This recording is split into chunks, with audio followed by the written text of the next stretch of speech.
We've got Dr. Scott Brown with me today. He's my colleague, beloved colleague. Super smart kid. Oh my God, you are so talented, so talented. So full respect.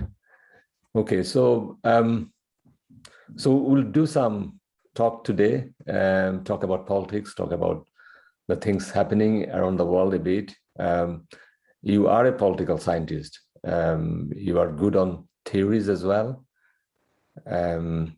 So the first obligatory question is, where were you born and raised, Scott?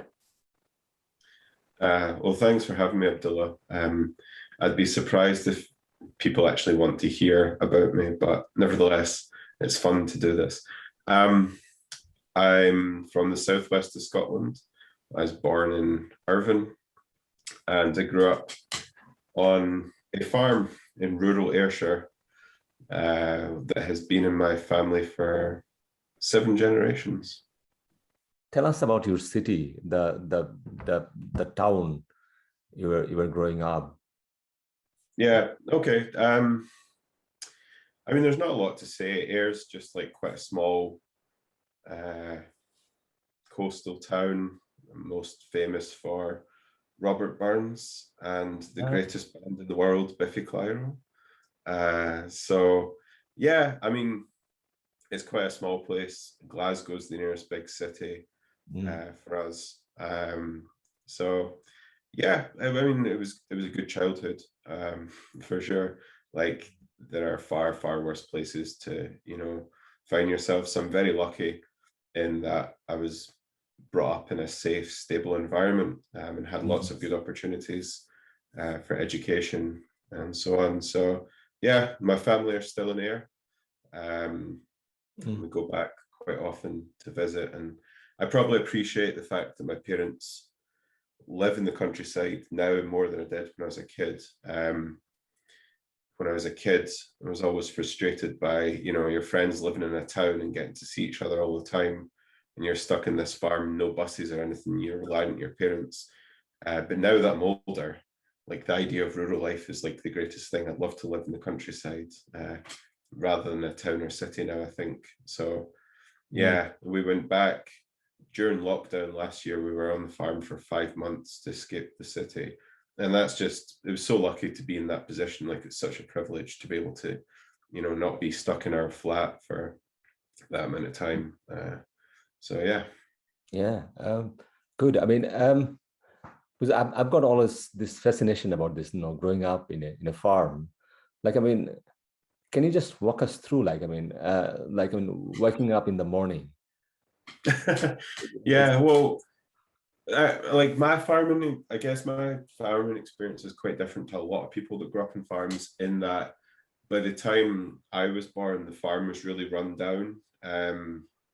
I don't want to go too much into it, but it wasn't managed very well by my great-grandfather and my great-great-grandfather. Like I said, it's been in the family for a long time, but it's a very small farm. And in the 1960s and 70s, when there was a need for technological upgrade of farms, our farm didn't do that. So we fell behind. So there's always this sort of common perception that if you come from a farm, you're rich. Unfortunately, we were not. I'd love to say that I did grow up in a really rich family, but we didn't. My dad wasn't a full-time farmer. He got a job as a labourer with the local council when I was like 3, because there was no money coming into the farm, and there's still not. And it's gone out of the way of like the family being farmers as such, and it's just like the family home now. But I mean, there were some good signs. Like, I do remember, like, when we still did milking on the farm, and I remember watching the milk run through the pipes from the cows being milked to the miniature dairy, and then the milk tankers coming taken away. But because of the milk quotas introduced by the European Union, we had to sell our quotas and stop the milk production, because it meant that very small farms it was very financially difficult for them to make a living because of the farm quotas. And many small farmers like ours got out of milk production in the late 80s by selling their quotas, because you could transfer them to other farms. We sold our quota to others. So, like, from a young age, I should have probably been anti-European because of like the negative effect I had in my family, but I'm not. And even my dad never really held it against the European Union. Like he always saw the wider benefits and so on. But he now, because of that, he never took any money from the Common Agricultural Policy, which he would have been entitled to. So there's kind of things there that are kind of interesting. But that was, again, like I presume we'll talk about this. When did you become like politically conscious and stuff? Like it wasn't until I was like maybe about 8 or 9 that I started to learn about the history of that, like the milk quotas and stuff. But like it was always kind of there, like these things had happened, these decisions had a negative impact on the farm and so on. So yeah, very unfortunately the farm is no longer really operational, but the daily life was good. You would get up, we always had dogs around the farm, because like they weren't working dogs, they were really just pets by the time I was a kid, but they were always there. There was always cows, there was always hens, chickens, and so on. So there's always animals around, and there was a lot of space for us to play outside, like in ways that I guess kids in towns don't get. Like, I think now you have to be a lot more conscious as well about safety. Not just people, but I mean more traffic in towns and stuff as well. We never had that, and I really realized that having my own kids in the farm last year. It's like in the morning they could go up and go outside and you could just leave them, right? We didn't need to know where they are. Whereas in Dundee, we don't let them even like immediately outside our flat on their own because of their age. So yeah, there's loads of advantages to that kind of lifestyle. And yeah, the older I get, the more I realize I was very lucky to be in that environment as a kid. Very good. You kind of touched a bit about your parents, especially about your dad. Like going back, I mean, how did you think your parents shaped your understanding about the world? Because it looks like you were very conscious from the very early age about the political side of the story.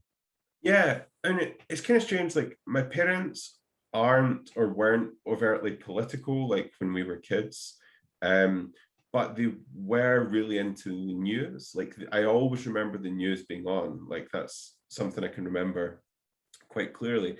And I remember things like, I would have been, I think I was 4 or 5 when Thatcher resigned, right? And I remember that being on TV. And I remember like that. I remember the Gulf War as well, like the first Gulf War, because I remember my parents like trying to explain to me, like, what war was and like why this was happening. And there's kind of like a marker of this because in my grandmother's house, after my parents were trying to explain to me, like, what the Iraq war was, I tried to dig a hole so I could go to Iraq to tell Saddam Hussein to stop. And in my grandmother's house, out the back, there's still an indentation in the ground where I dug it up and they only partly filled it in afterwards. So like that was kind of like, my mum kind of talks about that as being like, sort of my political awakening. And so I'm like, I guess that's my earliest international relations memory. Like I often think that I remember the fall of the Berlin Wall on TV, but I would have been 3, 4 at the oldest then. I think what I actually saw was probably like, maybe the 1st or 2nd, 3rd anniversaries on the news of the Berlin Wall. I don't think I remember the original event, but I do remember that TV footage from when I was quite young. And like, I remember my parents talking to me about like, what the Berlin Wall was, why it was there, and so on. So my parents were never really politically active, certainly not members of any parties. I remember being aware of like their like discussions in the lead up to the 97 election. And that was the first general election I was really conscious of, like, despite remembering Thatcher's resignation. The 97 one, of course, I was like 11 at that point. So yeah, it was really helpful. I think having parents who let me watch the news. Like I know not all parents do that and like try to shield their kids. And my parents would try to talk to me about the news. I think that's been really important. And my mum is a primary teacher. And so like the value of education was always there as well. And even though my dad left school at 14 to work on the farm and so on, their priority was always our education, because I'm the oldest of 4 kids, and priority was always the education. My parents gave up a lot to make sure that we were supported. Like, you know, we didn't go to private school or anything like that. My parents, like, you know, believed in state education, but they made sure that that was our priority and that we would all be able to maximize our educational opportunities. And again, in terms of the schools we went to, that wasn't the case for a lot of kids. Like, you know, not many of the people I went to school with went on to university or college necessarily.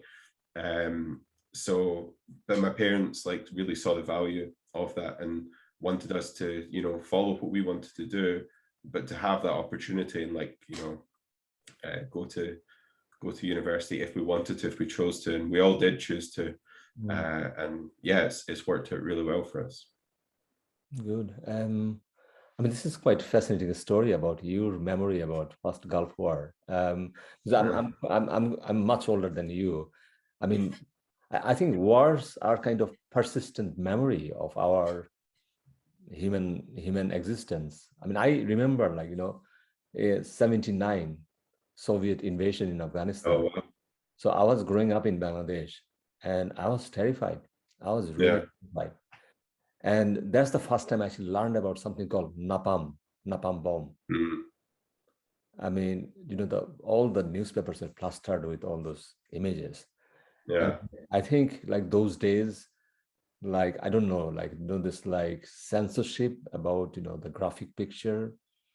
I'm just not sure, because those are some of the memories, really, really bad memory. I think when you're a kid as well, you don't really have a great sense of like geographic distance. So when you learn about like a war, then it seems like more imminent and like in your face than it really is. Like, and your parents are probably more like, well, it's not close to us or relatively close. But yeah, for a kid, that doesn't mean much. So like, yeah, just the thing. Yeah, I think you're right. Like even now, I mean, now we have a much more sanitized approach to war. Like you don't get the graphic images. Social media kind of flips that. If you want to find this stuff, you can. Not that I advise anybody to look at it, but in some ways, I often think about that and like think about, you know, what if our media showed actually what happened to, you know, victims of wars? Like, would it make us more reserved in the use of force if people were able to see, you know, what actually happens to human bodies when they're blown up or when they're shot, and the horrific things that do happen to them? Like, we have this kind of sort of standard of decency or whatever they want to call it, but it does kind of like, you know, give us this impression the war's quite clean. That's really far from the truth. But one of the things I found interesting is that, you know, radio coverage of, I remember this particularly with the Syrian war, and like talking about like barrel bombs and so on, and like the descriptions that like the Radio 4 journalists were given of like injuries that they wouldn't show on TV, but radio, like journalists reporting for radio would describe the physical impacts, and you would hear in hospitals like survivors screaming. I remember that having a really significant effect on me, because that was around the time, this was like the intensification of that kind of conflict around 2013-14. That was just before I became a dad, and I remember being really emotionally affected by the radio coverage of that conflict. And that was really when I first started thinking about, like, you know, see it quite seriously about how our media present. I mean, this isn't my area of research, this is just more personal reflection, but kind of like, yeah, the way we present war is kind of important.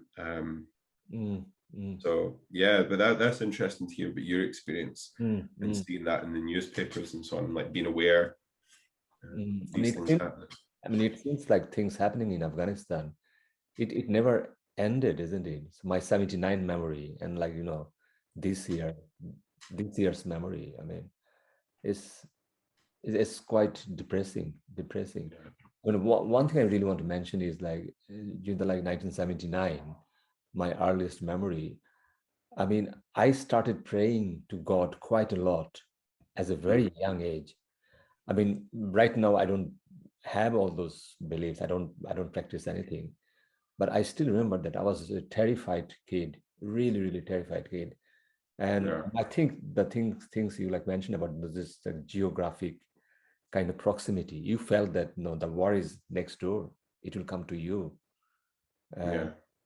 So I mean, I think part of me, I was growing up in a very very anti-war kind of emotional thing that it's always. Yeah.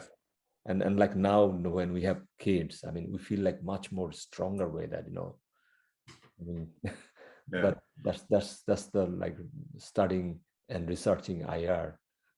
Yeah. Yeah.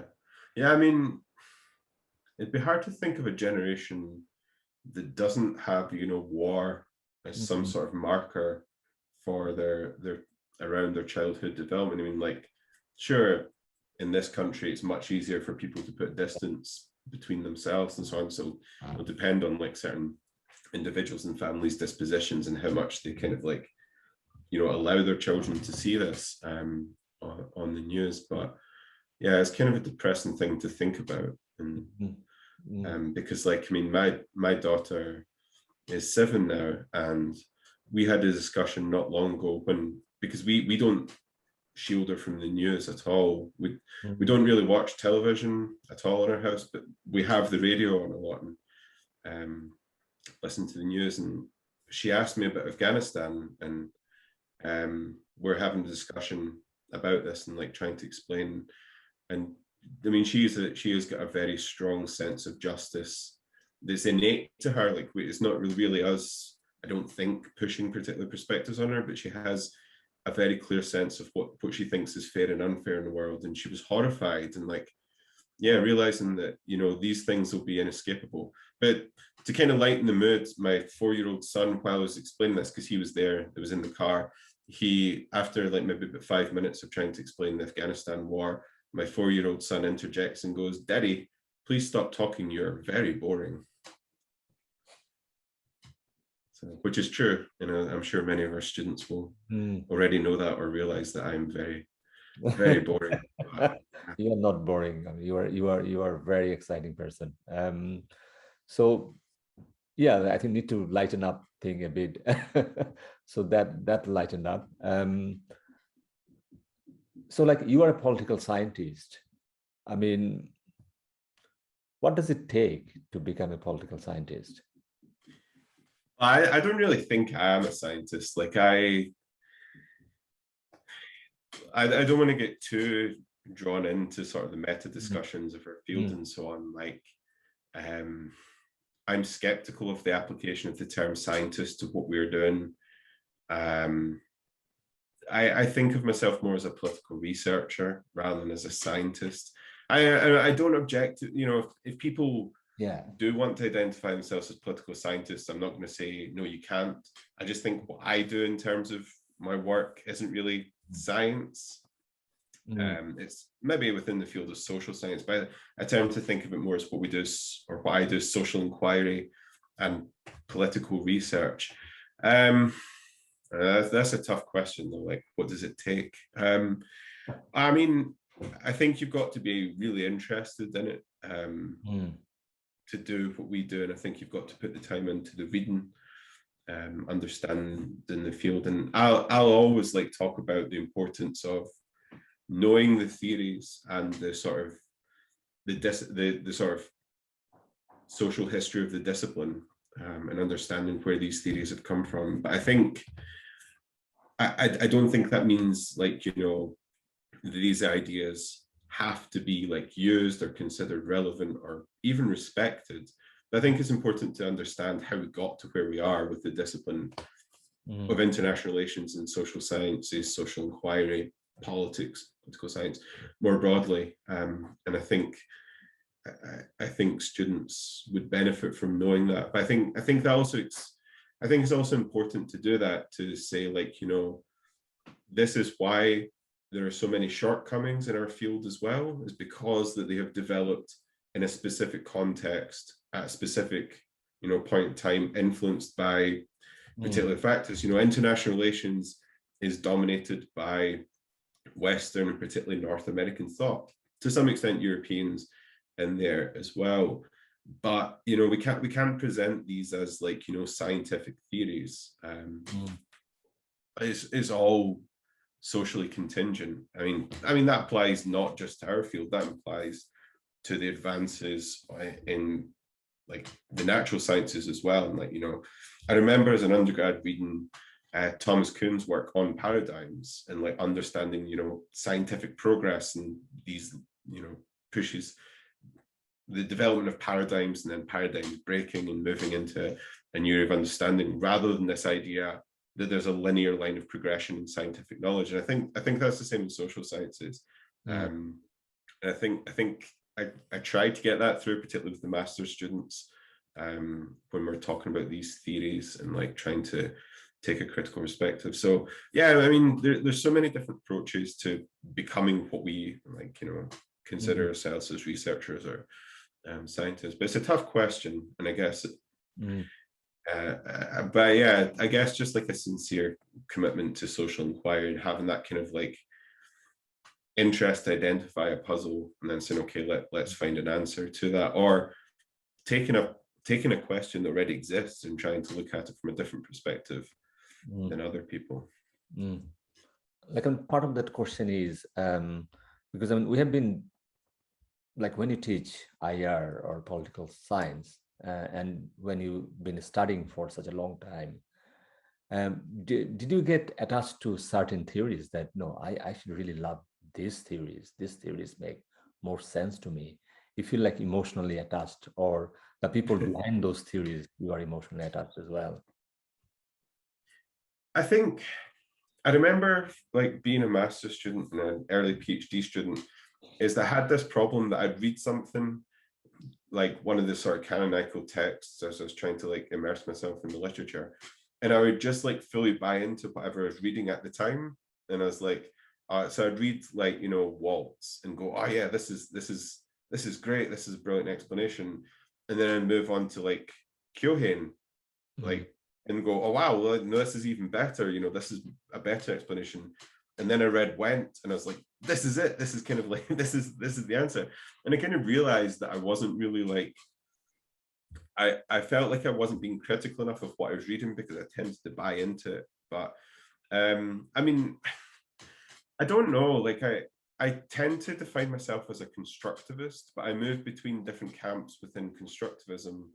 I'm a big fan of securitization theory, as you know. Like I really like reading that, and I'm doing some work on that, an individual paper, and then with one of my good friends, Evans, we're doing a paper for a conference next year using securitization theory.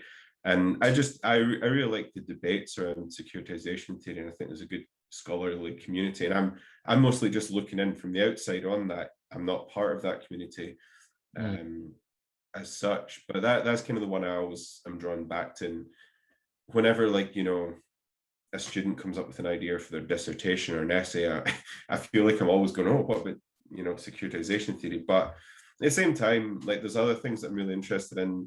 I mean, power transition theory is one, but from the opposite perspective, like I'm really critical of power transition theory. I think it's really problematic.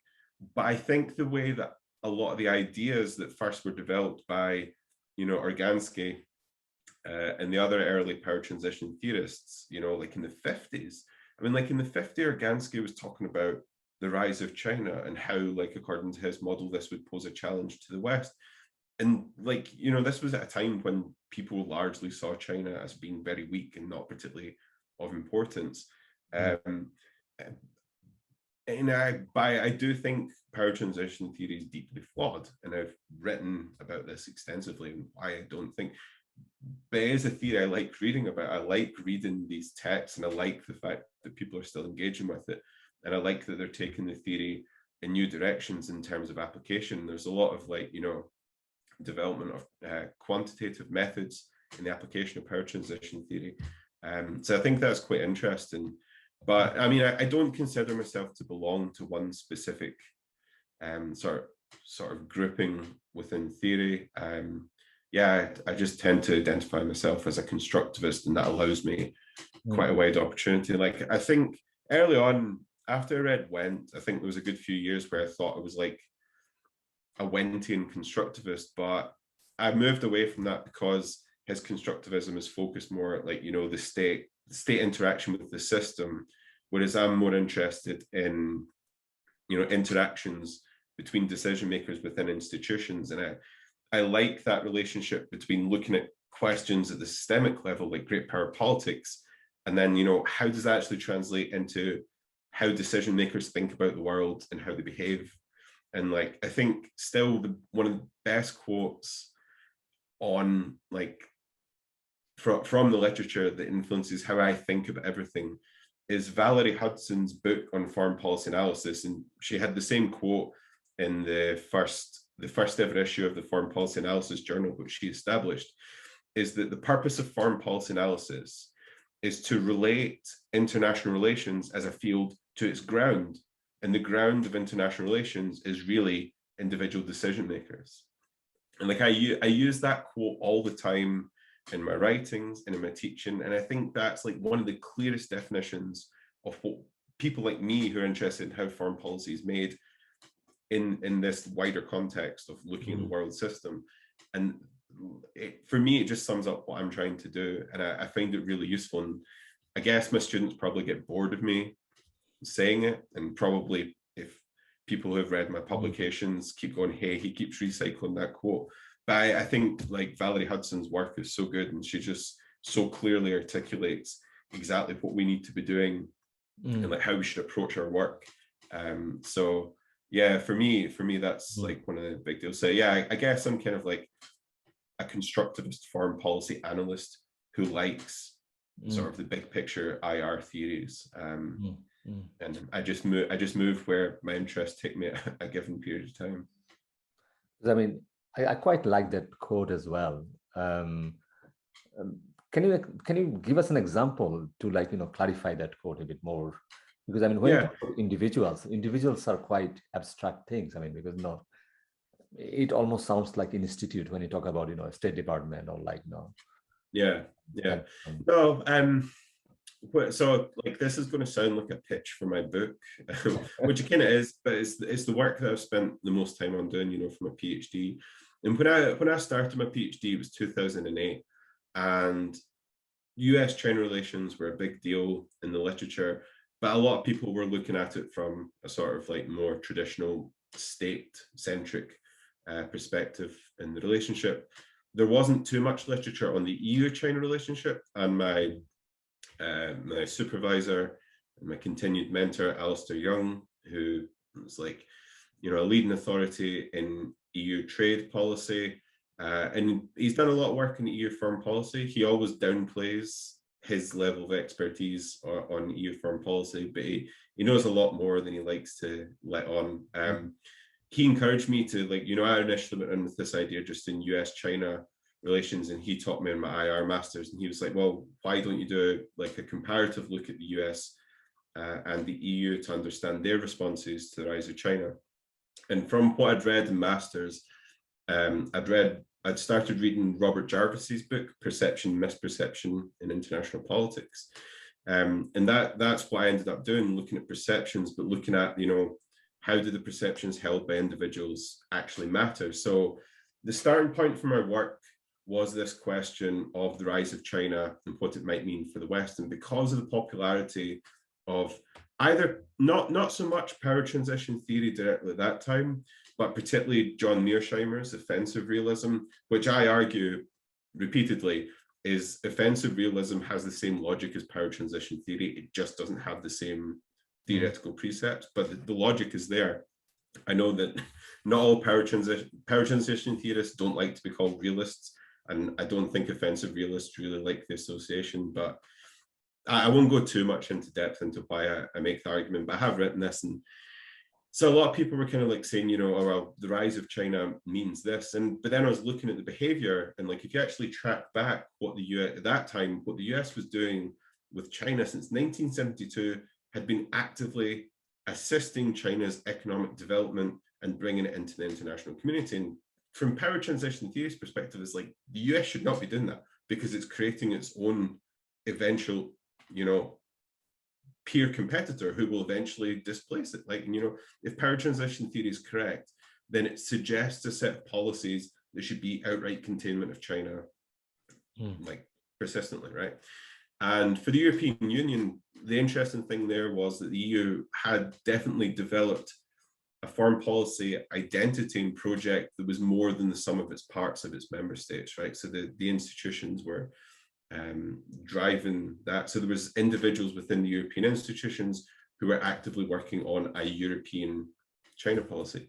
So what I wanted to do was take a starting point of power transition theory and say, okay, let's assume that power transition theory is correct, right? This is a relationship and this is a dynamic that power transition theory should definitely have a lot to say about, right? It should be able to explain what the dominant power of the system, the US, does in response to a rising authoritarian potential challenger, right? And then I looked at the foreign policy behavior and said, well, that's completely out of sync with what power transition theory would expect. Why is that the case when the precepts of power transition theory have gone beyond, the academic work, and it's sort of conventional wisdom that, we have the rise and fall of great powers, and you had Kennedy's book, of that title, and that was beyond academia. That became like a coffee table sort of book in the 80s, like the rise and fall of great powers. And these ideas keep coming back in IR theory, like Mearsheimer brings them back in a different perspective and so on. It's like, well, how do we actually explain these foreign policy behaviors that go against this conventional wisdom? And I was reading Jarvis's Perceptions book, and I was like, yeah, this is where I want to go. I want to understand how people actually perceive the world around them, how that translates into political discourse and guides actions. And the unfortunate thing is that, I mean, that book is like 800 pages long or something, and it covers so many different angles of perceptions, but it doesn't have a model or a theory of how perceptions works, right? So I was like, as like all young, early stage PhD students, I was like, I'm going to do this brand new great thing. And after a couple of years, I had to give up on the idea of presenting a coherent framework of perceptions at the individual level. But I started to look at the discourse and say, okay, well, like we can infer particular perceptions. And I started to break up like perceptions of China, because a lot of discussion was China threat versus opportunity. And that sort of binary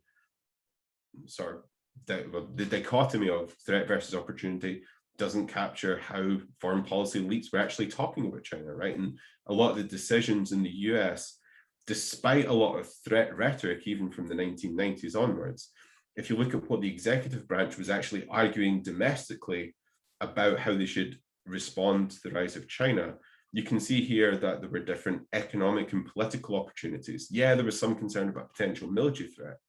Now, the European Union, what you had was the case that economic and political opportunities were very salient, and particularly the political opportunity wasn't so much just about, transforming China.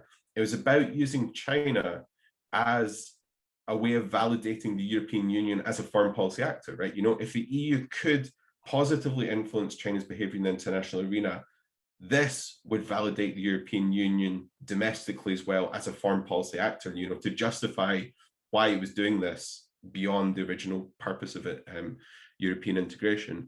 So I found that really interesting. What I found there was that in the US, you did have a genuine discussion about threats versus opportunities.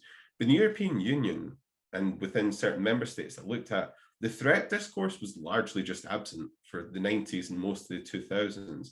And what I've seen recently is that, particularly after 2016, the discourse in the EU has just shifted so far, so quickly, and that threat discourse is now open, right? And when I used to talk to, officials when I was doing my field work and stuff, it's like, yeah, behind closed doors, defense officials are concerned about a military threat, but this isn't part of our public rhetoric about this. And we do genuinely believe that the economic and political opportunities are the most important aspect of China's rights.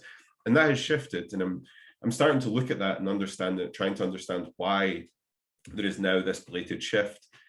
Like the sort of conventional answer is that Europeans just follow Americans' lead, but that doesn't really match up, because Americans have been saying for years to Europeans, it's like, you need to wake up on China. And Europeans were just like, we see it this way. but there is a degree of catch up going on now, and there seems to be a bit of competitiveness about who's hardest on China. And I think that, I think that like just treating China in a binary fashion is problematic. But I do think it's good that we're now at least having open discussions, because there are negative manifestations of China's rise. They're bad, not just for, you know, people in China and the immediate surroundings, but here as well. And I think we need to have a discussion, understand that there are, you know, positive and negative manifestations around how we can engage with China in the international arena. And yeah, I think we're in a better place than we were, but I do think there are some people who have kind of jumped quite eagerly onto the China threat bandwagon very quickly and kind of, you know, promote this perspective. So we need serious discussion around the implications of China's rise, what it means for us, what it means for, you know, people in Hong Kong and Taiwan, Xinjiang, and what's happening to those people. And yeah, you know, for a long time, our governments were burying their heads in the sand about Xinjiang, and I feel like that started to change in the past couple of years. It needs to go further, because recognizing the problem in its own is not going to be sufficient. It's about coming up with ways that we can, you know, positively improve things, and that'll be very difficult because the Chinese state has the capacity to ignore us in many respects. So we need to think about that. But I think that what we've seen happen in Hong Kong in the past couple of years, particularly with the national security law, is really worrying. I mean, democracy in Hong Kong is basically over now, I think. And we've let that happen. We just kind of sat back. I mean, it's not clear to me what we could have definitively done to prevent that from happening, but nevertheless, it has happened, and we haven't been able to exert any influence over that.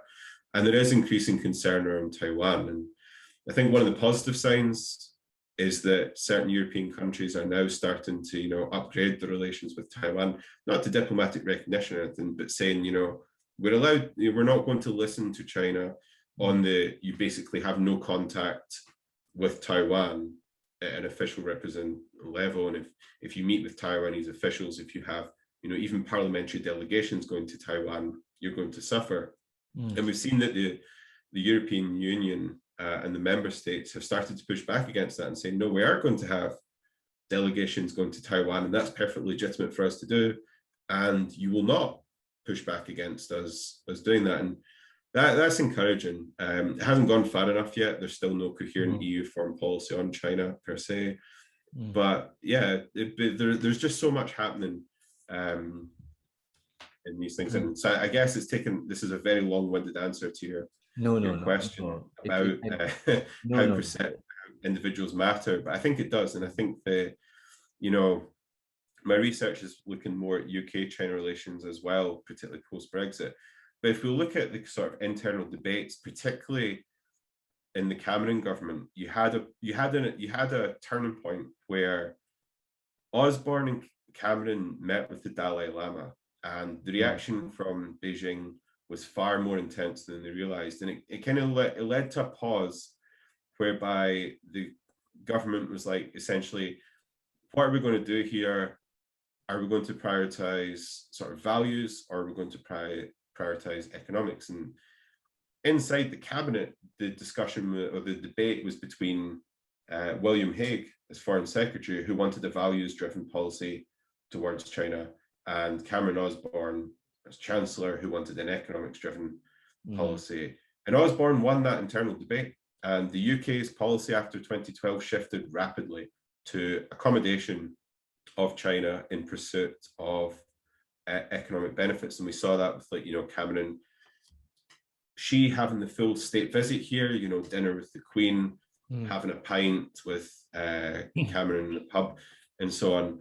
And, you know, Hague lost that battle internally, and it changed the direction of the UK's foreign policy. And I've written this in one of my previous papers looking at that specific decision and why Cameron pursued that policy. And now, like under Boris Johnson, we've seen a shift away from that quite significantly. And like, I realize I'm going to take some flack here, but I think this is one area of foreign policy where the UK government is actually starting to get things right. I think the expansion of the arms embargo on China to cover Hong Kong, so that we are not providing the Hong Kong authorities with, you know, even riot gear that could be used against pro-democracy demonstrators in Hong Kong, is a good step. I think that's the kind of things we should be doing. I think the UK being a bit more wary of Chinese investment in critical infrastructure is a good thing. But then we see the flip side of that, whereby, you know, just in the Times yesterday, there was this new report of how much influence Huawei has bought within the UK higher education system by giving funds to all these research centres and so on. And then there's been reports as well recently that there's internal discussions within the government to, you know, to pursue more Chinese investment in the UK. And there's been a lot of increase in Chinese investment. Part of that is the economic realities of Brexit, is that we now need to be looking for other investment and competing against the EU for Chinese investment, and so on. So yeah, there's a lot going on. And I think, you know, when I started my PhD, China was like a topic in the news of the US every day, but it wasn't in Europe and it wasn't in the UK, but now it is. Like, you can't open a newspaper or log on to a news website without seeing some new story about China's influence in Europe or what China's policy is doing. And yeah, it's completely transformed. I mean, that's what, 13 years since I started my PhD project. And it's just a completely different game now with how China is, you know, looked at from Europe and its position on the foreign policy and domestic politics agendas of European countries, in a way that, you know, 10 years ago was still, like, you know, quite far in the distance. I always felt like it would inevitably come to this, that China would be far more important in the political agenda. But the ways in which it's shifting is quite interesting. But the unfortunate thing is that for me, well, it's kind of fortunate in that the cutoff for my book's analysis was 2016. So I kind of was able to close out the narrative and conclude. But after my book came out is when European perceptions have started shifting and the discourse has changed quite rapidly. But I think, you know, that just opens up more research opportunities for me and for other scholars. And there's definitely a much larger EU-China scholarship community now than there was, you know, when I started. So China has got two things. One is like this economic rise, exponential economic rise, and the idea about, you know, this like threat perception is there as well. Is economic rise is okay, do you think, or that's also problematic? Well, I mean, it depends. It depends, like, what perspective we're trying to think about that question from. Like, I mean, I think in a general sense, you know, economic well-being of humans is something we have to think about. So then the question is whether you're talking about it from a perspective of state security and stability or human security. And of course, like, you know, China's historically had rampant poverty. And, you know, now the Chinese government are claiming they've eradicated absolute poverty in the country and so on, although the evidence suggests that's not the case. And I actually covered this in Global Challenges this year, was looking at China's poverty alleviation policies under Xi Jinping as a case study and, like, questioning the data that they were using, the metrics that they were using. And I think, you know, I think the kind of assumption, one of the problematic assumptions is that China's economic modernization would lead to democratization. You know, as you have an emerging middle class, then they want post-material values, including a say in how their countries run. But we haven't seen that. Like, so far, like, people seem relatively content, and it's allowed the CCP to continue to have a considerable, you know, power over its population that hasn't weakened, and particularly technological evolution has made that somewhat easier. You know, we now talk about China's market authoritarianism as a model whereby they have delivered economic development in many aspects of life without ceding their authoritarian control. And that kind of goes against our classic understandings of modernization. And it goes against what the US and EU and other countries who have been engaging China from the 70s, 80s onwards assumed that was, as China's economic rise increases, its stake in the stability of the status quo global system increases too. And I mean, there's a lot of reason to suggest that that is actually correct, that China doesn't want to destabilize the system as a whole. It wants more of a say within the current system. But at the same time, there are clear aspects of the system that China is dissatisfied with. And yeah, I mean, it can potentially present problems. But yeah, it's difficult to know for sure. I mean, some people have very strong views that, you know, allowing China to economically rise is bad for the West and so on, and that we should have economically contained them. I'm not sure that's correct. From my perspective, I'm not sure that's entirely helpful. But yeah, I try to look at it and try to think of it in terms of, you know, improving living standards for ordinary Chinese citizens, sure. Reduction of poverty in rural areas has to be good. You know, more Chinese people have access to healthcare than previously, from what I understand. You know, and there is more sort of, you know, opportunities for Chinese people, you know, to live a good life in that sense, but they are still under a very powerful authoritarian state. And for sure, the economic stability has facilitated that. And, you know, there's been a lot of people warning of China's economic collapse. And like, you know, there are definitely some American commentators that actively wanted that to happen since the 90s onwards, because they thought that would push the CCP out of power and would lead to democratization, like, you know, when people were fed up of the incompetence, the economic mismanagement of the country. But that's not what we've seen. I never really thought those expectations or desires were realistic. So it's very hard to say, like, clear, like, come down one position. I mean, maybe I should, maybe as a researcher, I should have more clear-cut ideas on that. But I think it's a complicated situation, and there are different angles we need to consider it. Because I mean, with me, like, China has got lots of like black holes, isn't it? So lots of areas are just not. I mean, you feel that, oh, there's a problem there. Like, you talk about Tibet, you know, like Taiwan, Hong Kong, and then the relationship with like Myanmar. So there's lots of problem areas.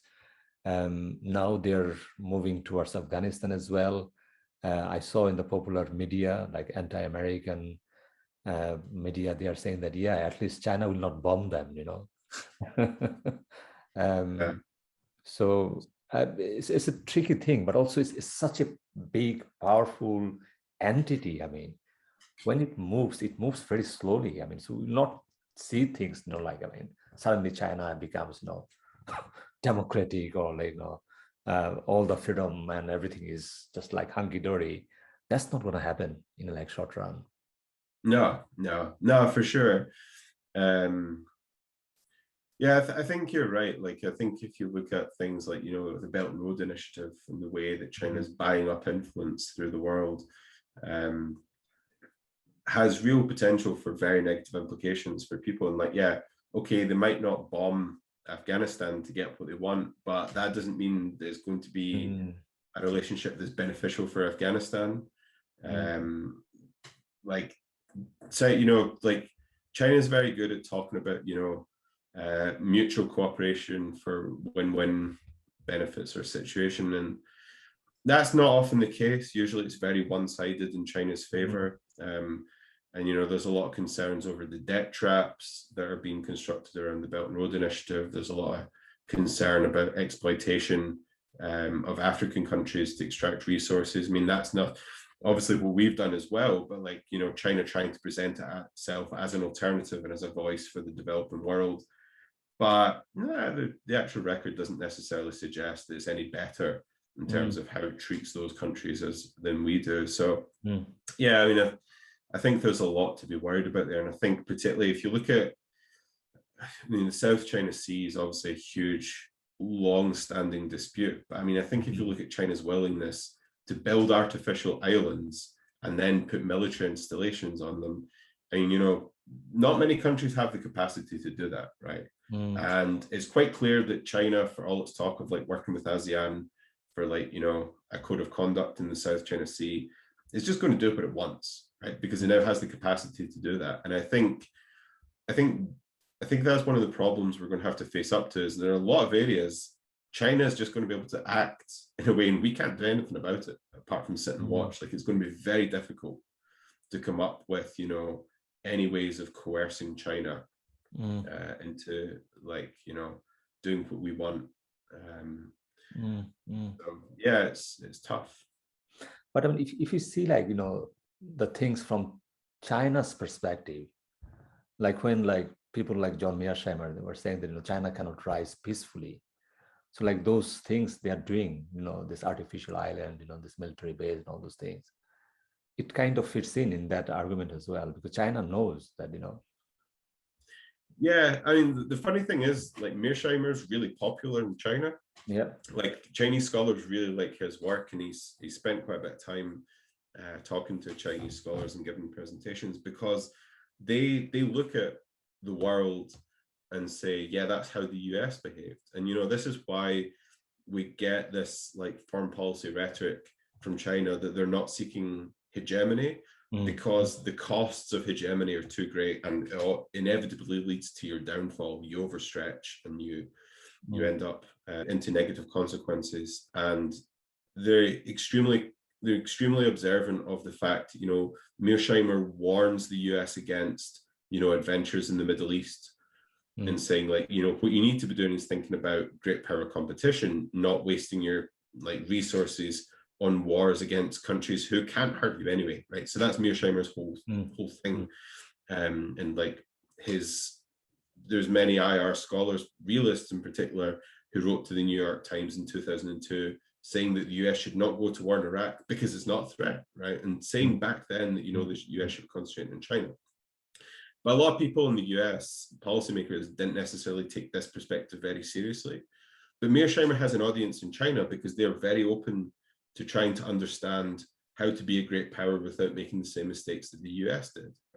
You know, you run into Chinese academics and they're like, you know, oh, China's peaceful rise, China's peaceful development. And they reject this idea that China can't rise peacefully, but they accept that the behavior of the hegemon as it is just now is problematic for China, because it creates a situation where China is being defensive against US aggression. And therefore they explain, you know, what's called Chinese assertiveness, or, you know, Chinese aggression as being defensive, right? And saying, you know, this is in defense of our core interests, like the terminology core national interest has emerged. And that's how they define the South China Sea, as a core national interest, and saying, you know, we have to do this to protect ourselves. And they look at the US, like the US's position in the South China Sea is that the disputes have to be settled peacefully, and that it takes no position on any individual claims. But the Chinese foreign policy elites don't see it that way, and see it as the US is clearly against us in the South China Sea, and it just wants to use, you know, international tribunals to like present a legitimate or a legitimate perception of that this is in accordance with international law. And this is why we saw China partly rejecting the 2016 tribunal, which ruled on the inadmissibility of its historical claims to territory in the South China Sea. So yeah, I mean, these kind of debates will be ongoing, but I think what we can expect to see is continuity, that China will continue acting in ways that we perceive as being aggressive and assertive, but they will continue to say, you know, this is just defending our interests in the international system.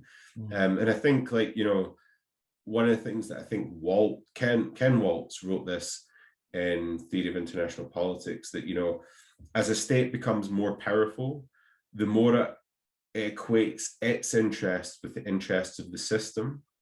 And I think, like, that's very clear in US foreign policy since the end of World War II. Is that what's good for the US is good for the global system. And I think what we're seeing now is that China does largely the same.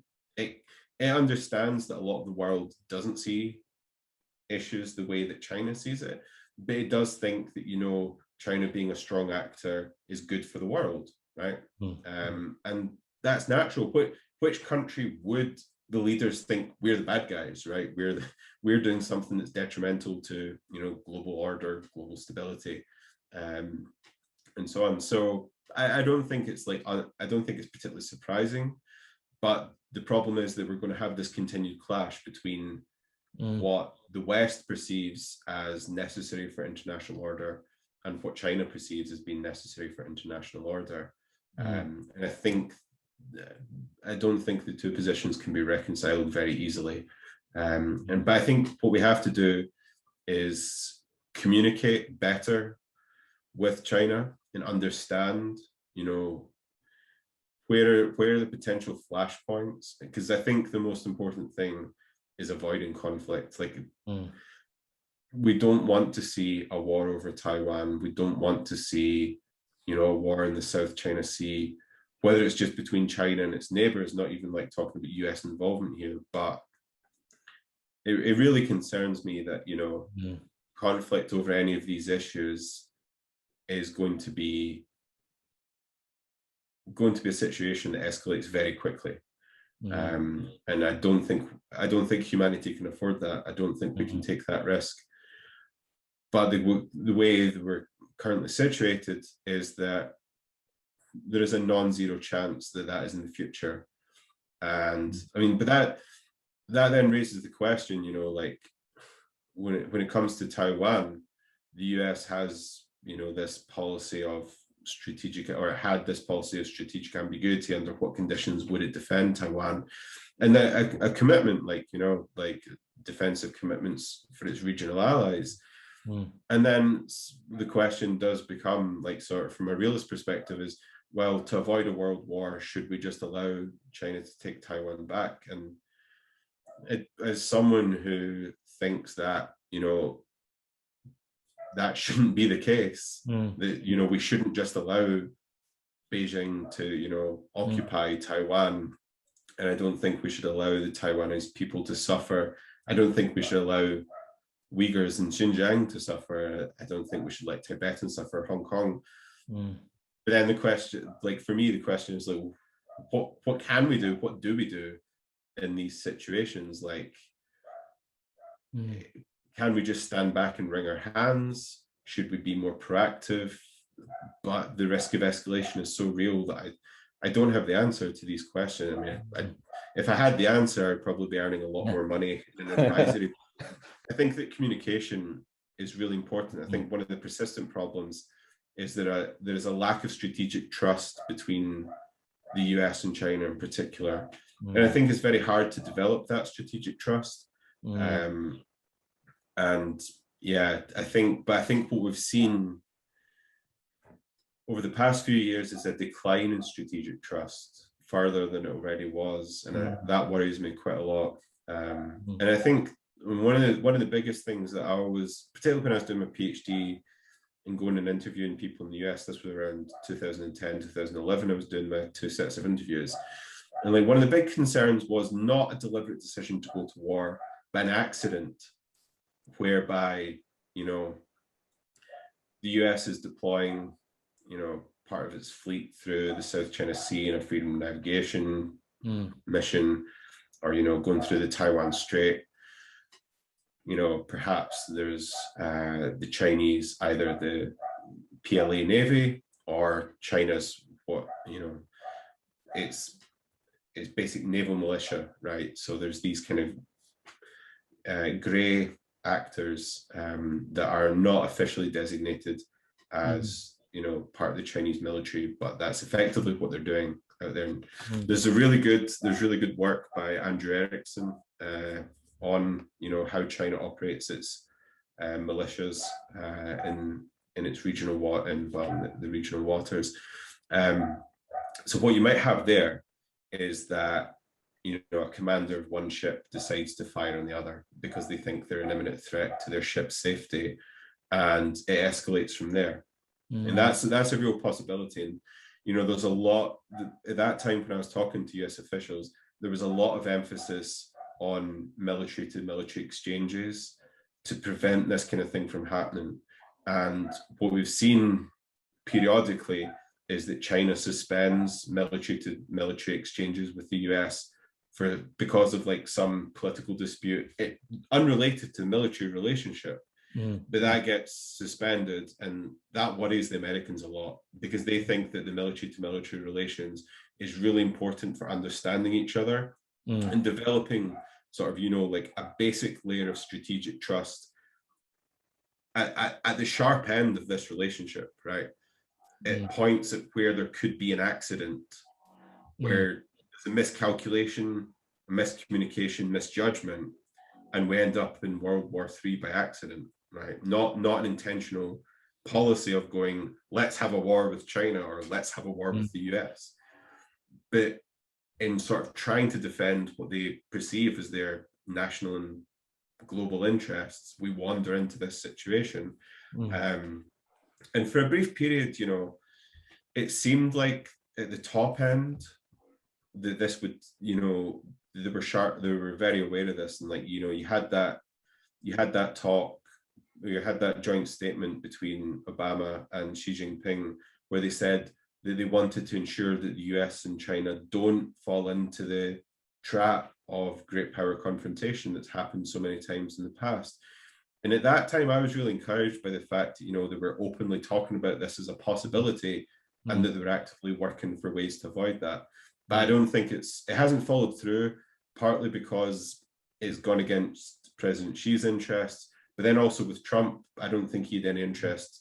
He had interest only in transactional relations with China. He didn't really care about the broader strategic relationship, because strategic thinking was outside of Trump's remit. Like he doesn't have the capacity for it.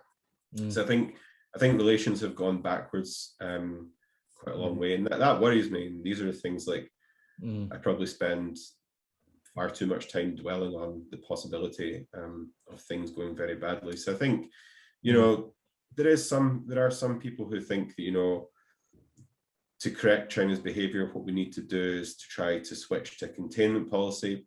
I think we're decades too late for that. Can't contain China at this point. There's people who think that we shouldn't be engaging with China, even in things like climate change. I think that's the wrong policy approach. Like, climate change is a global emergency.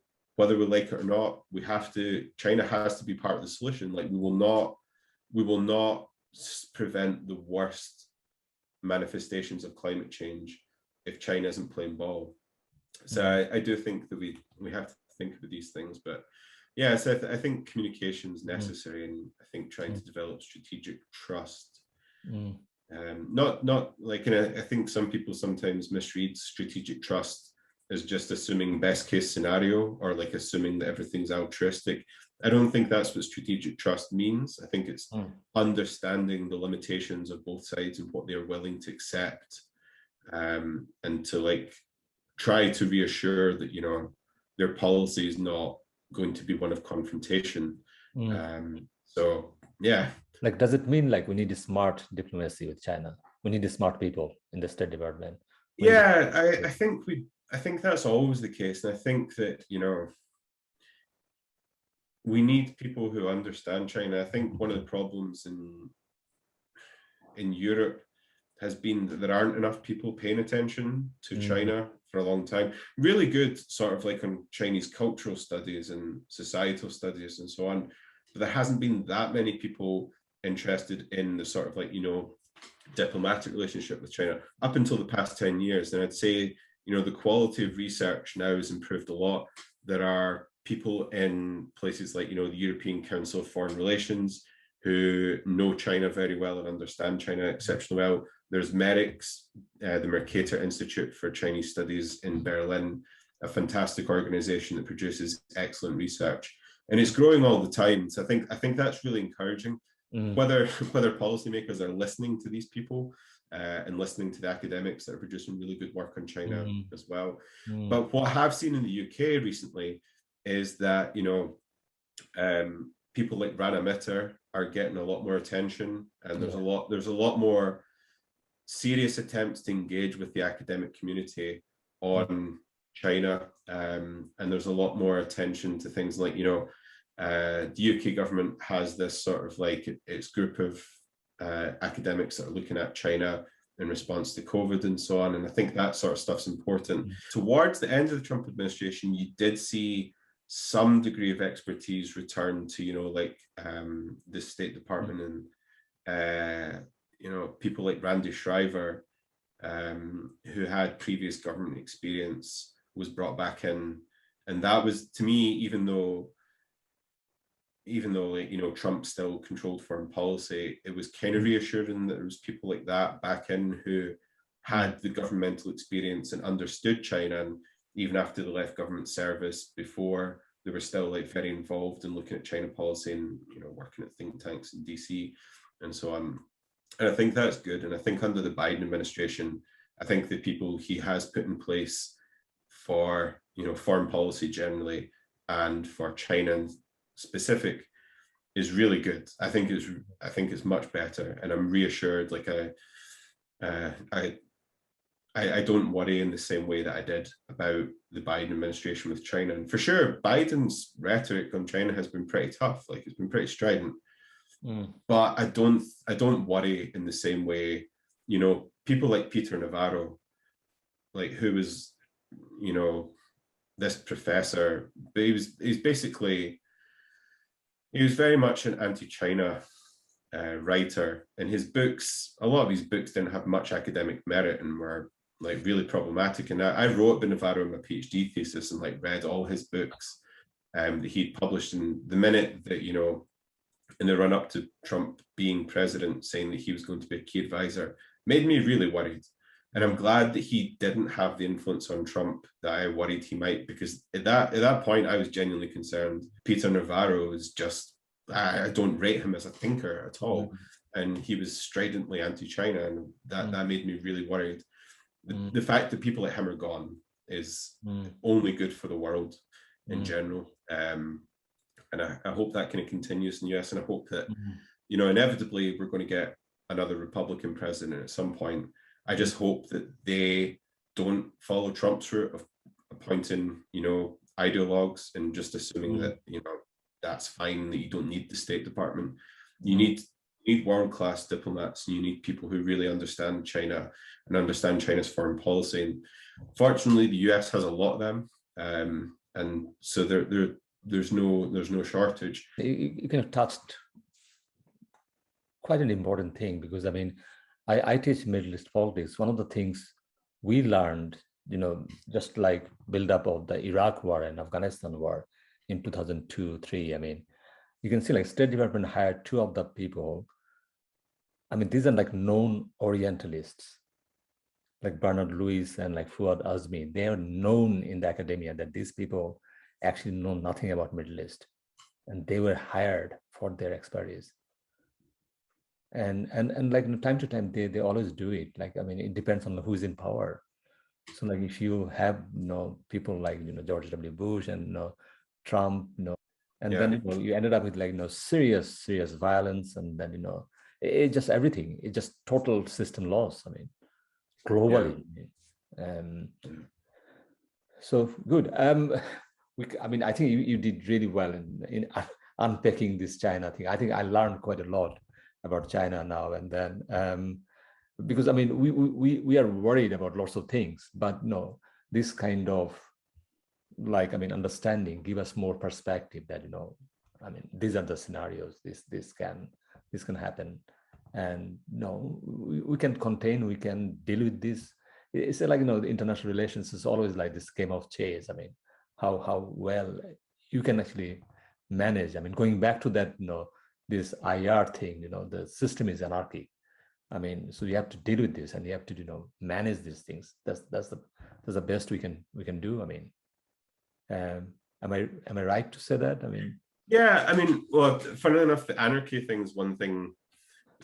Depending when this is going out, like, this is obviously something I bring up in the master's module. I tend to lean more towards the idea that the system is actually a hierarchy. Like, I think that's the part power transition theory gets right. There is obviously no formal hierarchy, right? So in the strict sense, anarchy is correct, right? Every state is a sovereign state. But I think there is an informal hierarchy. Like, I think we can build a pyramid of the powers, and it's based around essentially still material power. to a greater or lesser extent. And I think that jostling for position in that hierarchy is quite important. I think that's what we're seeing a lot. And I think there's like one of the big things for countries is status concern, right? Like they want to have a good status, they want a good standing in the international arena and be respected as powers, depending on where they fit. And like, I think a lot of the US-China relationship is explained by that. And I think that also explains to some extent, you know, Brexit and global Britain is that people want the UK to, like, you know, have a particular position in this international hierarchy and to be respected and so on.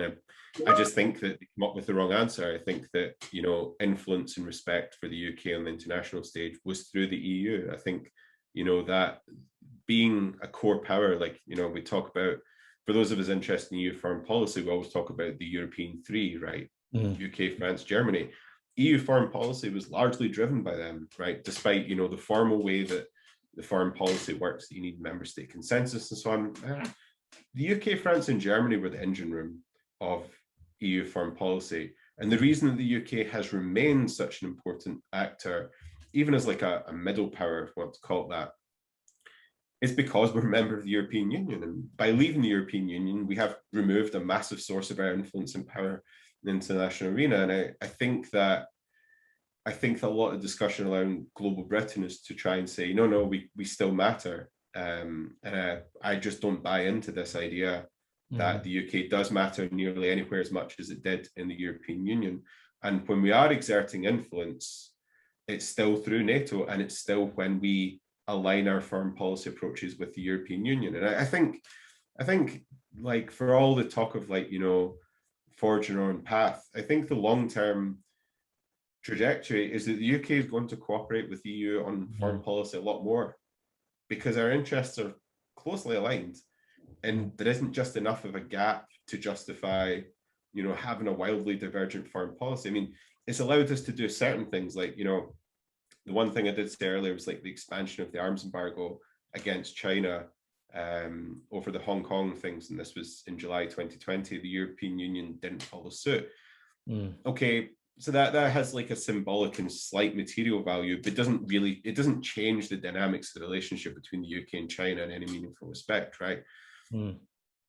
But had we been in the European Union, and had we been able to convince the European Union, you know, and you know, I've worked in this before, is like the European Union has historically looked at lifting its arms embargo. But imagine if in July 2020, we had still been in the European Union and got the European Union to come out publicly and say, we're codifying our arms embargo against China for the first time, right? And that this will be legally binding, not just like reliant on the 2008 Code of Conduct, right? That's different. That would be influential. It might not materially change China's behavior, but that's the kind of thing that the UK used to be able to do through the European Union that we've lost. And it comes back to status though, right? So the UK takes these positions, and maybe genuinely within the cabinet, they thought this was like a values-based foreign policy like decision. Maybe that was their motivation. But I don't think that these things, like these minor adjustments of policy, are really going to, you know, break into a new era of global Britain. We just don't have the scope for doing that anymore. So yeah, sorry to get a bit Brexit ranty there. I wanted to try and stay away from Brexit too much on this, because I just get angry. And you know, if any of our new students are watching this and worried about objectivity when it comes to teaching, I can say now I'm not objective on Brexit. Well, I mean, I think I do use the evidence. Like, you know, it's not just my opinion in a rant. I think the evidence supports it, but I will not hesitate to argue all day long that Brexit was a terrible decision. It was a massive, it's not just a foreign policy blunder, it's a domestic policy blunder. I think we've completely screwed ourselves permanently. You know, unless we rejoin the European Union, I think this is a massive mistake for the UK as a whole. What are the chances UK will go back to the European Union? I find it really hard to see. You know, like people say, you know, there's always this kind of like idea that older voters, you know, once a particular generation dies off, things will change. But I mean, they were saying, like, when the boomers were kids, they were saying that, you know, they were the 1960s movement, right? They were the hippies. And now look at them, right? People become a lot, not everyone, but large swathes of the population become more conservative the older they get. And I think the further we get from the Brexit decision, the less likely it is that there will be genuine desire to rejoin the European Union. I mean, hopefully I'm wrong. Hopefully that's not the case. Hopefully that, you know, our younger generations who are more engaged with the rest of the world through, you know, just social media, the internet, more exposure, more travel than their parents did. Although that might go backwards because of, like, you know, we can't travel to the European Union as easily as we once could. So maybe that will go away. But I mean, the most optimistic version of me would say that, yeah, you know, that this will persist and that the anti-European generations will eventually, you know, no longer be alive and that there'll be a push. But I think realistically, I think going back on a decision like that is not particularly likely to be the case. And like, I think, I think that, you know, the avenues are probably more Irish reunification, Scottish independence, and you see that, yeah, Northern Ireland goes back into European that way, Scotland becomes. But as for the UK, even let's say that those things don't happen and the UK stays as it is, I don't see rejoining as being particularly likely. I hope I'm wrong about that. I hope that the UK does. I've always kind of like identified myself politically as, like, I guess cosmopolitan. I used to use the term global integrationist a lot. Like, I'm not a fan of the state system. I think that the long-term survival of humanity depends on more cooperation, less, you know, separating ourselves into different groups. And the more that we understand that we all belong to a singular human race, the better for our chances of survival, really, and for good quality of life so long as we're on this planet. So I would like to think that, you know, I'm wrong and that, you know, the European Union continues to grow, that it becomes an influential model in the rest of the world, and that we can start to, you know, like, there's a lot of this idea that the European Union is, you know, a post-sovereign entity, and that it shows that member states have essentially escaped the security dilemma between each other, like, you know, transcended beyond that and entered a new phase of post-Westphalian politics and so on. And I sometimes think that's maybe a bit too ambitious. I think it ignores the important historical context which led to the emergence of the European integration project. But I hope I'm wrong. I would really like it if, you know, we come to our senses and rejoin the European Union within our lifetime. That'd be ideal. But I'm heavily biased and I'm very pro-European Union, because I think that these sort of, I mean, I think that, you know, some of the support for European Union, particularly around the referendum, was, well, if the Tories are against the European Union, then I'm for it. Like, I think sometimes that was which isn't necessarily like it's not wrong to have that position, but sometimes, like, you know, talking to people that are pro or were pro-European Union didn't always have a clear-cut reason for it, other than a sort of reflexive, like, you know, like, kind of like, no, I don't want this sort of change, or I don't like the idea of a, you know, isolated Britain that comes back onto a more nationalistic sort of footing. But for me, it's always been that the European integration project is something that I personally value and I think is good for humanity, and that's why I want the UK and I want other states to join the European Union. I want the model to be seen as something for others to emulate around the world. I mean, not saying that you have to transform the African Union or ASEAN into like regional variants of the European Union. It's probably not realistic, but I think what we learn from the way in which European integration has shown the sort of gradualist approach within, like, you know, explosions of integration with the new treaties and with, like, you know, in waves of enlargement, I think we've shown that it's quite successful. I mean, the European Union is very flawed. Like, I'm not, just to kind of like contextualize that, you know, there's loads of problems. I think if you look at, you know, Hungary, in particular, and the inability of the European Union to uphold its own values with respect to a relatively small member state that on the global stage is relatively weak. I think that's a real problem. And like, you know, like kind of, there was always this kind of narrative that people who were pro-EU were naive to the flaws of the European Union and that we could see no wrong with it. But what I thought were interesting about that is that most people, most academics who work on EU politics, their work is very critical of the EU, right? They're saying like, you know, the EU is not doing the job it should be, but they're pro-European Union because they believe in the idea, right? And a lot of our work is motivated by this could be better than it is, and here are the flaws that we need to think about, and so on. So I think, yeah, I'm wandering off and down different tangents here, and this is kind of like an insight into how my mind works around Brexit. It's like it's something that's taken up so much mental space. Yeah. Brexit is like a personal disaster in terms of what you want for politics. But professionally, it's interesting because it throws up a whole bunch of things to research that just simply didn't exist, right, beforehand, or didn't matter as much. I mean, for me, my career trajectory before Brexit was very much just solid EU-China. But now that the UK is outside of the EU, it's like, oh, well, what does that mean? Like, will the UK have a meaningful China policy that's distinct? Is there going to be UK-EU competition or cooperation with respect to China?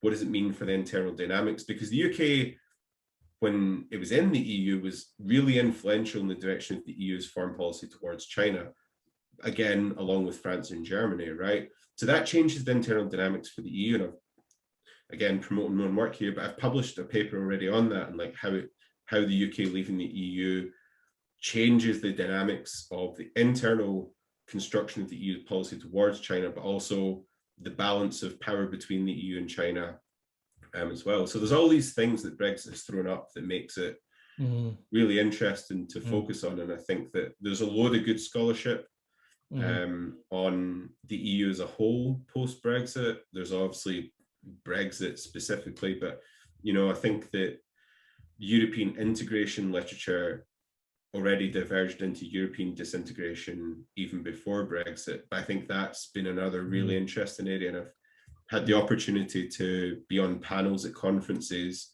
with people who are looking at European disintegration. And I think some of the really interesting work that's going on in EU studies at the moment is looking at EU integration versus disintegration, because there's still forces for further integration, for further enlargement, but then you do have this sort of like disintegration, this pulling back, this like, you know, the rise of nationalism within countries on both left and right that want to see less, you know, EU powers, want to see powers being brought back to national capitals, and how the EU is trying to, you know, address that and to look at, you know, policies that allow for, you know, more decisions to be taken at a localized level. So yeah, just rambling again, I'm afraid, but I can see you are very passionate about this thing, but also like in our lifetime, it created lots of stress for us, you know, that the whole process. And I think losing my hair, man. Yeah, the way it was managed. So basically, it's not like, you know, switch on and off. It's a process, and it takes ages, the bureaucracy behind it. We're not told about this. You know what? We'll suffer, you know, 5 years, 10 years, then you'll get something out of this. We're not told about those things. And you see, we are still nowhere near of any kind of closure of this whole thing. Yeah. No, you're exactly right. It's a process. And this idea of like, you know, getting Brexit done, it was nothing more than a soundbite. It was never real.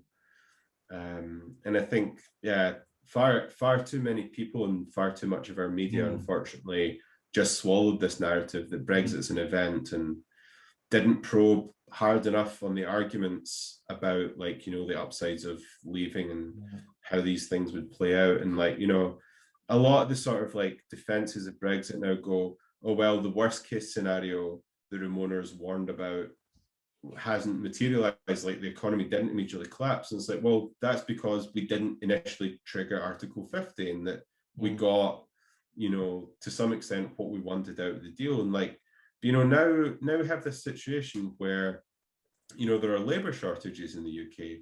There's delays with importation of stuff to the UK because of all these things, and like the government's blaming it on COVID, but it's not purely that. Like other countries sure have labor shortages and so on, but it's more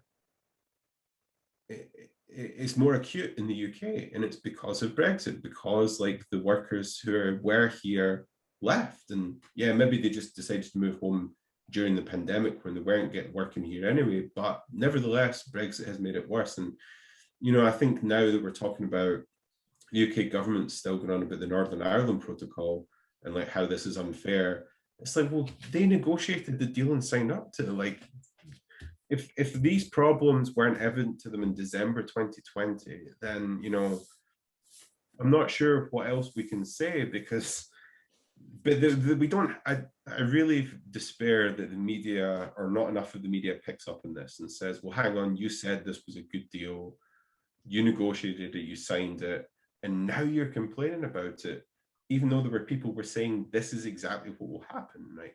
We're going to have these negative manifestations. And yeah, but I don't know where it ends.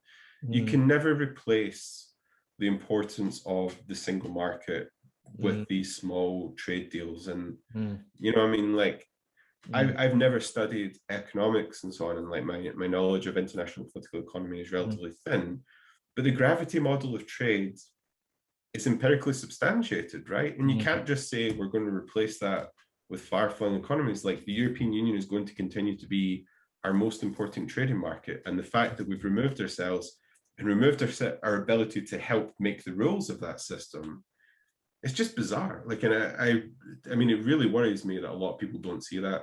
So, like, I mean, last couple of minutes is just about your teaching and a bit of the students, why politics and IR is a good discipline in the UK. Just tell us about a couple of things. I mean, about the discipline first, quickly. That why we are special, why you are good. Mostly because of you, Abdullah. Well, I think at Dundee, like, we're a small department which obviously has its problems, but we know our students pretty well. I think we've got good relationships with our students, and this year is going to be the first year since I joined where the students I first taught are going to be graduating, which is a pretty exciting thing for me, because I've never been. I mean, technically I was tutoring at Glasgow throughout, but this is my first like full-time posting where I've seen students from first year to graduation. One of my dissertation students was in my very first tutorial group back then, so I've seen him like progress all the way through. Obviously, my student advisees are coming to graduate now, and so on. And I think that's a great opportunity for us, as like being a relatively small department. We're close knit.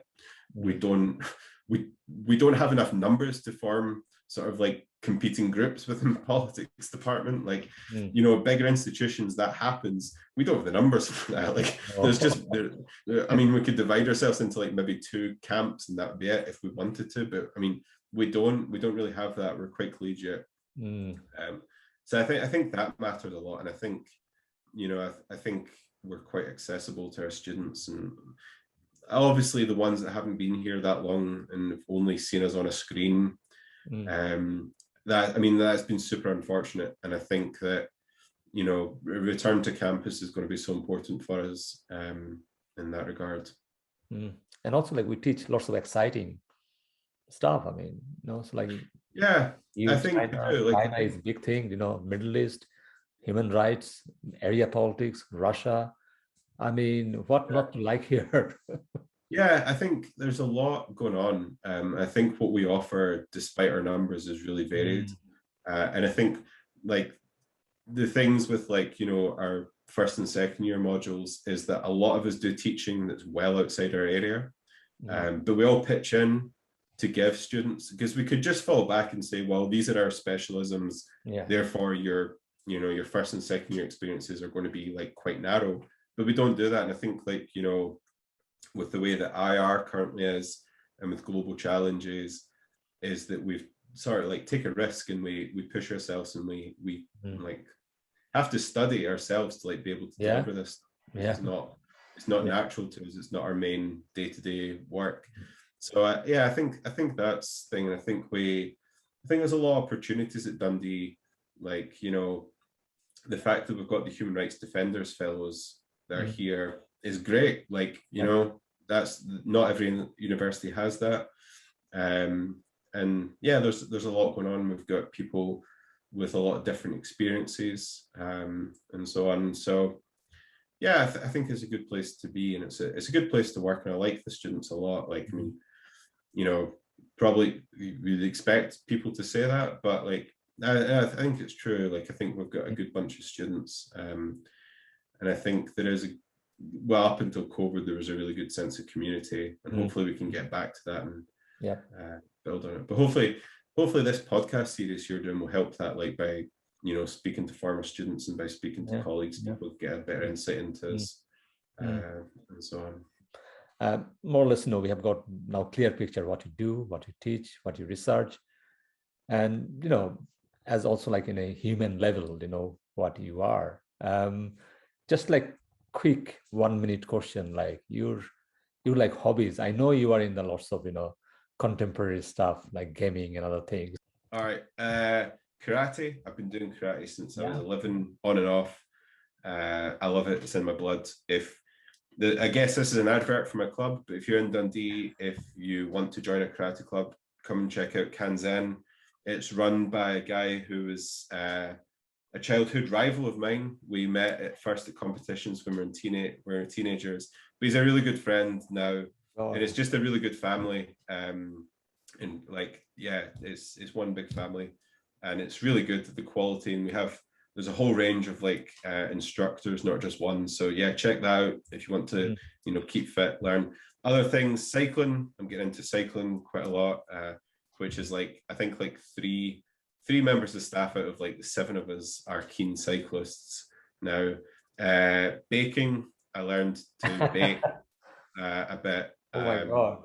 I like doing that. And yeah, board games with my kids. My kids really like board games, and we play Risk Junior, where I'm teaching my kids to play Risk Junior, and like learning to strategize with that.